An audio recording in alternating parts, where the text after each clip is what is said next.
Nissan R33 400R build. I'm going to start off today by dual coating all of our seats. So we painted these, gave them a wash in the last few episodes. Obviously we use leather colours, but this is fabric on this car, so we really want to dull this down. So I've got Tester's dual coat, which is unfortunately a discontinued product, but in my opinion definitely one of the best matte clears out there. So it's been thinned about 50% with Mr. Hobby Rapid Thinner, and at about 18 psi we're going to put a couple of coats down on all the parts just to take that high shine off. So it is a real shame this stuff's been discontinued. There are other matte clears out there, but I'm lucky enough to have 2 bottles of this, which should last me for the foreseeable future because you use very little matting down parts at all. So just go around all the parts I want matting. You can see it does take the sheen off absolutely beautifully. So perfect, just the look we want. So there we go, that's matted down all the leather colour and the decals as well.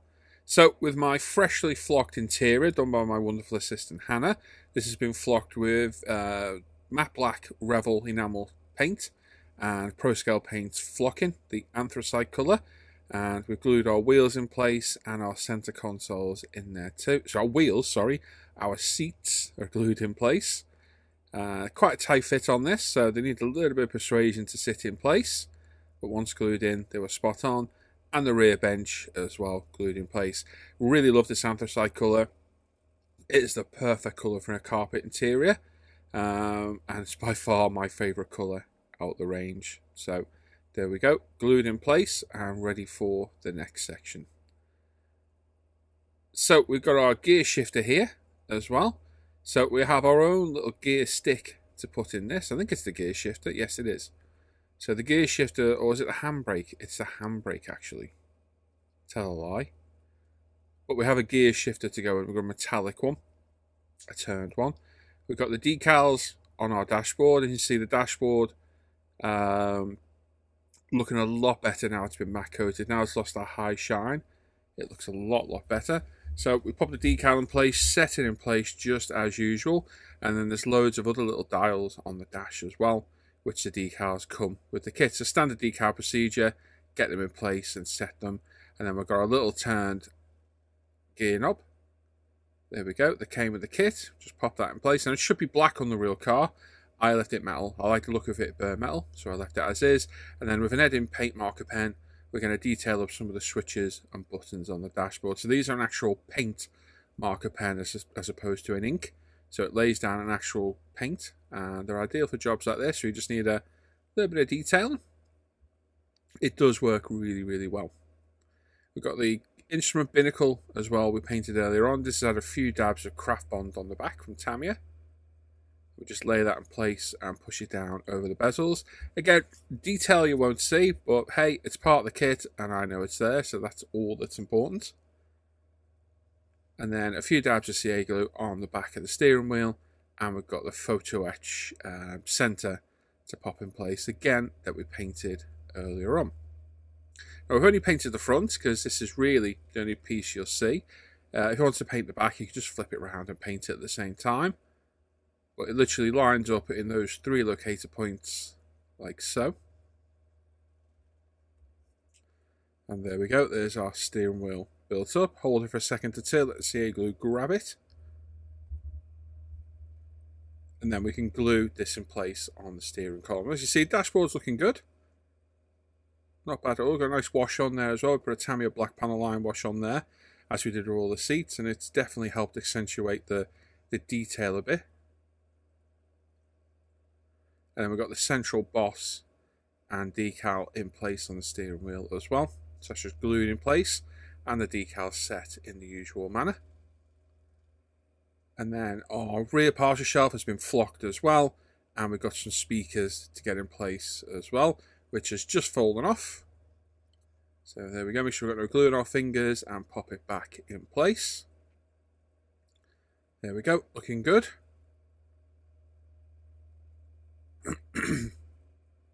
And now we can start assembling. So I'm going to do a test fit first, make sure the dashboard fits in, which it does. The real partial shelf just slots in the back, so we know that works well. And now we're going to mask off for the windows. So We're going to mask all around the windows using some AZU 1 and 2mm tape. So right up the edge of the 1mm, and then we'll infill with the 2, and then finally use some Tamiya 6, 10 and 18 to infill the rest of the car. So this is a good stage. Once this is painted, all the windows, it just adds a little bit of depth to the car, makes it look a little bit more realistic, a bit more interesting. So just like with polishing and hosing down the panel lines to get rid of the polish residue, this is another step I always enjoy doing. While the masking can be a bit tedious, it's pretty easy to do because you're just following the outer edge. And the AZU tapes make this an absolute doddle. They are by far some of the best tapes you can get, in my opinion. So it's just a case of going around the whole body and masking it all off slowly, piece by piece. So we've got the front, side and rear windows to do. So it's a few hours work. What is it? It's just coming up to 5 to 10 in the morning, or is that of an evening? Hard to tell. Hard to tell. But yeah, it's a few hours of work for literally 5 minutes of spraying and 2 minutes of taking it off. So it is rewarding and unrewarding at the same time doing it, because the result works really well. I also think having the black in the windows adds depth to the car. I've left them body colour before and it just looks wrong, and I think the matte Mr. Servicer 1500 I use for the black allows the CA glue to grip a bit better than it does on totally smooth 2K. So I think it is beneficial in doing it. Like I say, it is a bit boring, but I actually don't mind masking. I'm a bit a bit psychotic like that. I do enjoy a bit of masking. Like I say, that the AZU tapes make it a lot easier. So in the booth, I've got some Mr. Servicer 1500 black, my Water HPC Plus, 18 PSI. We're just going to go around and gently infill all those windows. As you can see, we've masked off what we needed to with the tape, and for the rest of it, we've used saran wrap, cling film, sandwich wrap, wherever you want to call it from wherever you are in the world, to infill the rest. If you do use cling film as a masking accessory, I suppose we could call it, make sure you don't put it over unprotected decals, because I have seen it pull off decals in the past that haven't been cleared. I don't know what it is, but something about it makes it stick. And there we go, a few hours of masking, a couple of minutes of spraying, and literally a minute or so of unmasking.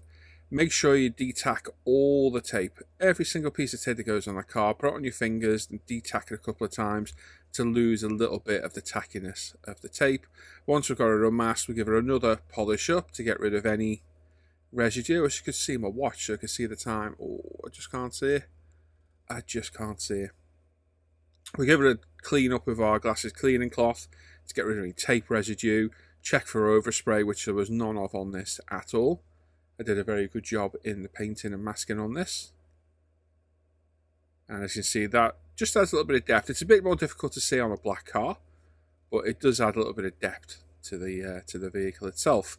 And then Vallejo model colour black with a nice flat brush. We're going to paint all the interior roof, A, B and C pillars, just down the door cards a little bit, and all in the wheel arches. And as usual, because you're putting a water-based paint over 2K, it will literally wipe straight back off if you get a little bit too much. So be careful, but don't be worrying if you get a little bit too much, because a moist cotton bud will take it off lickety-split in no time whatsoever.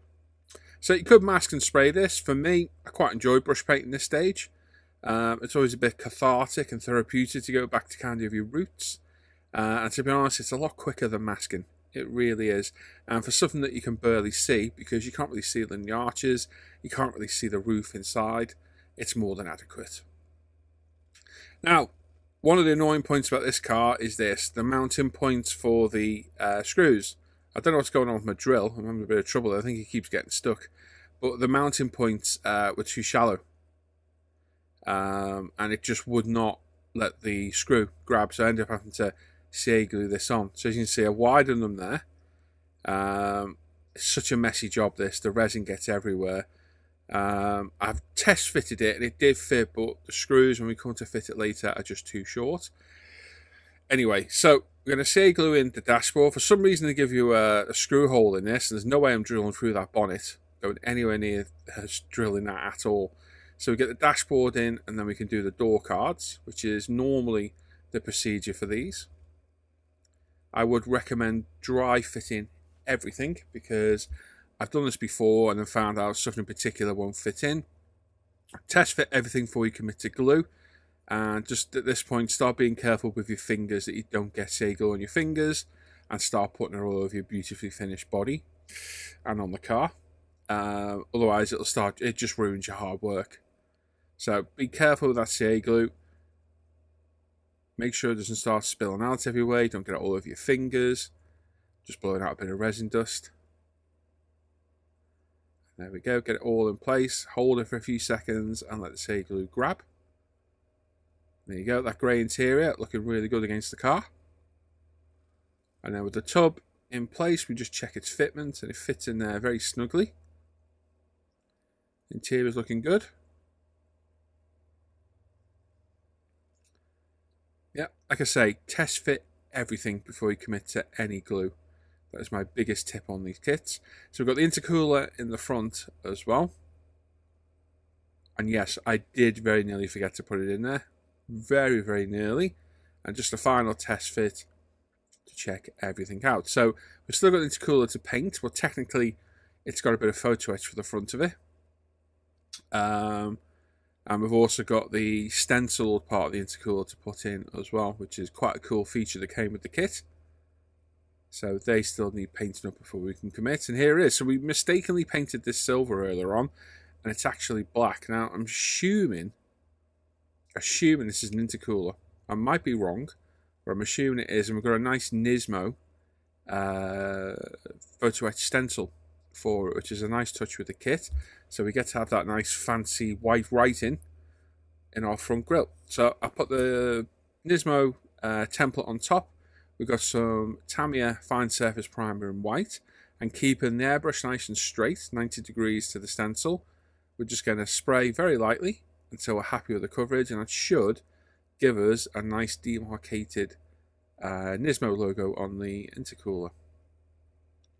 So just a very light coat, hardly any paint going down at all. Just build it up nice and slow.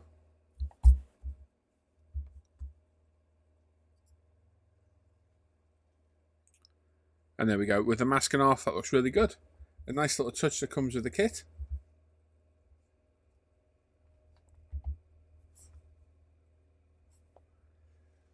And there we go. Right,